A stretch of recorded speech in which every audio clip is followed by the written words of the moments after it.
امریکی ٹیلی ویژن کی ایرانی طیاروں کی موجودگی کی خبر پاکستان نے گمراہ کن قرار دے کر سختی سے میڈیا رپورٹ مسترد کر دی۔ دفتر خارجہ نے کہا ہے کہ اس نوعیت کی قیاس آرائیوں پر مبنی بیانیہ بظاہر خطے میں استحکام اور امن کے لیے جاری کوششوں کو نقصان پہنچانے کے لیے گھڑا گیا۔ ایسے دعوے حقائق کے منافی، قیاس آرائی اور گمراہ کن ہے۔ پاکستان نے ہمیشہ غیر جانبدار، تعمیری اور ذمہ دار سہولت کار کا کردار ادا کیا۔ خطے میں کشیدگی میں کمی مذاکرات اور امن کے فروغ کے لیے پرعزم ہے۔ اسرائیلی وزیر اعظم نے پاکستان کے خلاف زہر اگلنا شروع کر دیا۔ ایران امریکہ مذاکرات میں پاکستان کی ثالثی نیتن یاہو کو کھٹکنے لگی۔ صہیونی وزیر اعظم نے الزام لگایا ہے کہ پاکستان جعلی بوٹس اکاؤنٹ پلیٹ فارم سے امریکہ اور اسرائیل کے تعلقات خراب کرنا چاہتا ہے۔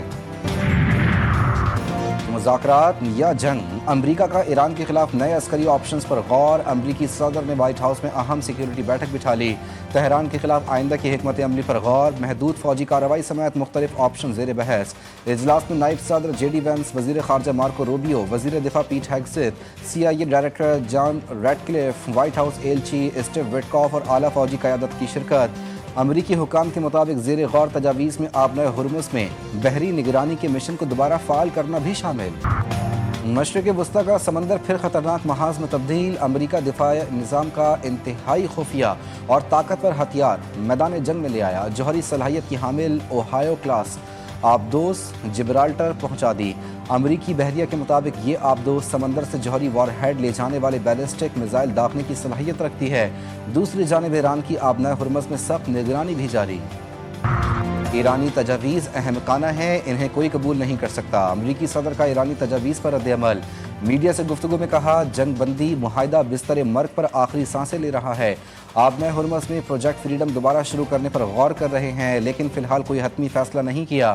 جنگ بندی کے برقرار رہنے کے امکانات نہایت کم دکھائی دے رہے ہیں۔ ایران کے ساتھ معاہدہ ہونے تک امریکہ دباؤ کی پالیسی جاری رکھے گا۔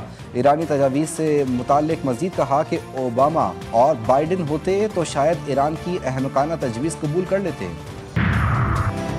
امریکہ حقیقت پسندانہ رویہ اختیار کرے ورنہ نتائج مزید سنگین ہو سکتے ہیں۔ ایران کسی بھی جارحیت کا بھرپور جواب دینے کے لیے تیار ہے۔ ایرانی پارلیمنٹ کے اسپیکر باقر کالیباف کا واشنگٹن کو سخت پیغام۔ کہا، غلط حکمت عملی اور غلط فیصلے ہمیشہ غلط نتائج کا باعث بنتے ہیں۔ یہ بات پوری دنیا پہلے ہی سمجھ چکی ہے۔ ایران تمام آپشنز کے لیے تیار ہے۔ قومی مفادات پر کوئی سمجھوتہ نہیں کریں گے، ایرانی صدر نے واضح کر دیا۔ امریکہ اور اسرائیل کے حملوں کو ناانصافی قرار دیا۔ مسعود پزیشکیان نے کہا، ایران کے عوام اور مسلح افواج نے دشمن کے عزائم کو ناکام بنا دیا، امریکہ کو جنگ بندی قبول کرنے پر مجبور کر دیا۔ میدان جنگ کی فتح کو سفارتکاری سے مکمل کرنا ایران کے لیے فائدہ مند ہے۔ امریکہ پر عدم اعتماد برقرار رہے گا۔ بہادر شہری لیاقت خان شہید کی نماز جنازہ اٹک میں ادا کر دی گئی۔ صدر مملکت اور وزیر اعظم کا بہادر شہری کو خراج عقیدت۔ صدر زرداری کہتے ہیں کہ شہید لیاقت جیسے بہادر شہری دہشت گردی کے خلاف قومی استقامت، حب الوطنی اور اجتماعی شعور کی روشن مثال ہیں۔ وزیر اعظم شہباز شریف نے کہا کہ شہید لیاقت کی لازوال قربانی ہمیشہ یاد رکھی جائے گی۔ شہید نے غیر معمولی جرأت، فرض شناسی اور حب الوطنی کی اعلیٰ مثال قائم کی۔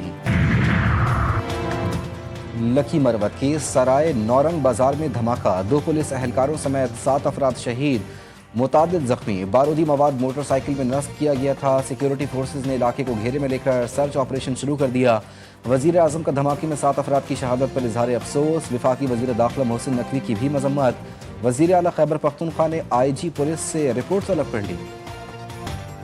نوشہرہ راستے کے تنازع پر 2 گروپوں میں گولیاں چل گئیں۔ فائرنگ کے تبادلے میں 4 بھائیوں سمیت 7 افراد جاں بحق، ملزمان فرار۔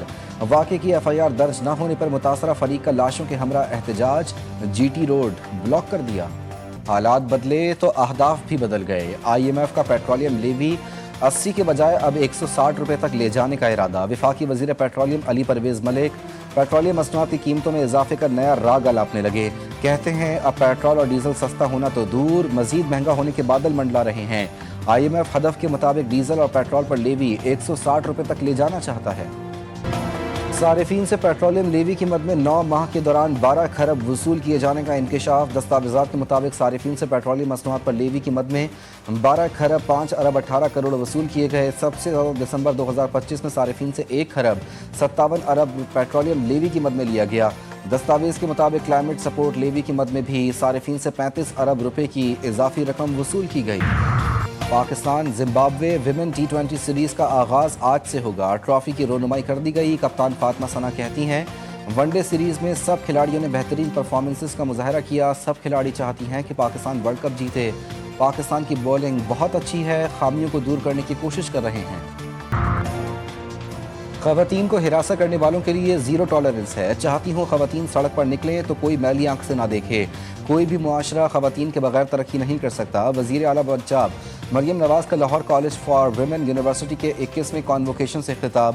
کہا انفراسٹرکچر, امن و امان اور معیشت کی بہتری پر کام کر رہی ہوں. کچے میں کامیاب آپریشن, پنجاب کابینہ کا مریم نواز کو خراج تحسین. وزیر اطلاعات پنجاب عظمہ بخاری کہتی ہیں کچے کی ترقی کے لیے پہلی بار 23 ارب روپے کا فنڈ مختص کیا. مریم نواز نے اپنا کھیت اپنا پروگرام اسکیم میں کچے کے لوگوں کو ترجیح دینے کی ہدایت کی. مزید کہا پنجاب میں منصوبوں کے صرف اعلانات نہیں, دنوں میں کام مکمل ہوتا ہے. کوئی بھی صوبہ کسی منصوبے میں رہنمائی چاہے تو ہمارے دروازے کھلے ہیں. سندھ کی تقسیم ہوگی نہ کرنے دیں گے. سندھ میں پیپلز پارٹی کے مقابلے میں کوئی نہیں. پاکستان میں سب سے زیادہ کام سندھ حکومت کر رہی ہے. وزیر اطلاعات سندھ شرجیل انعام میمن نے خیرپور میں پیپلز بس سروس کا آغاز کر دیا. کہتے ہیں ہمیشہ پیپلز پارٹی کے خلاف اتحاد بنتے ہیں لیکن انہیں شکست ہوتی ہے. سیاست اخلاقیات کے دائرے میں ہونی چاہیے. وزیر اعلیٰ سندھ سے برطانوی ڈپٹی ہائی کمشنر کی الوداعی ملاقات. باہمی دلچسپی, سرمایہ کاری, تعلیم اور ترقیاتی تعاون پر تبادلہ خیال. برطانوی ڈپٹی ہائی کمشنر نے سندھ میں جاری ترقیاتی اقدامات کو سراہا. وزیر اعلیٰ سندھ مراد علی شاہ نے کہا پاکستان اور برطانیہ کے تعلقات تاریخی اور مضبوط ہیں. کراچی میں غیر قانونی تعمیرات کا کیس نمٹا دیا گیا. وفاقی آئینی عدالت کا کراچی کے بلڈرز کو بڑا ریلیف. رہائشی پلاٹوں کی کمرشل کیٹیگری میں تبدیلی پر عائد پابندی ختم کر دی. رہائشی پلاٹوں کی کیٹیگری کمرشل میں تبدیل کرنے کی پابندی پر مبنی فیصلہ واپس. جسٹس عامر فاروق نے ریمارکس میں کہا ایس بی سی اے سمیت کسی ادارے کے کام میں مداخلت نہیں کریں گے.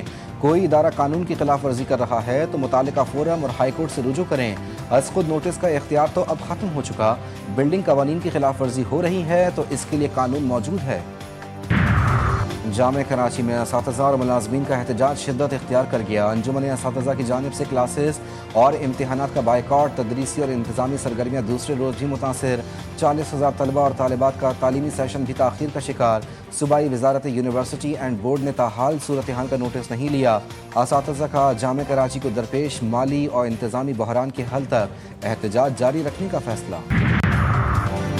خیبر پختونخوا اور آزاد کشمیر سمیت ملک کے مختلف علاقوں میں کہیں تیز اور کہیں ہلکی بارش. مانسہرہ, سوات, مالاکنڈ سمیت کے پی کے متعدد علاقوں میں بادل برسے. مظفر آباد, نکیال, آزاد کشمیر, وادی نیلم میں بھی ہلکی اور تیز بارش ریکارڈ. لینڈ سلائڈنگ کے باعث مرکزی شاہراہ مرناٹ کے مقام سے بند ہو گئی. نالا جاگرہ میں طغیانی کے باعث کنڈل شاہی پاور ہاؤس بند. لوور کوہستان جیجال کے قریب شاہراہ کراکرم بارش اور لینڈ سلائڈنگ کے باعث بند ہو گئی. اسلام آباد اور لاہور میں ہلکی بارش سے موسم خوشگوار. سندھ کے میدانی علاقوں میں شدید گرمی کی لہر برقرار.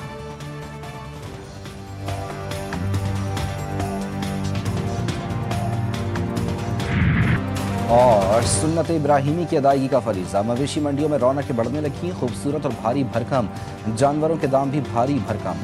شہریوں کو موٹے تگڑے جانوروں کی تلاش. قیمتیں سن کر خریداروں کے ہوش اڑنے لگے. خریداروں اور بیپاریوں میں بحث و تکرار. کوئی کامیاب لوٹا تو کسی کا سودا نہ بن سکا.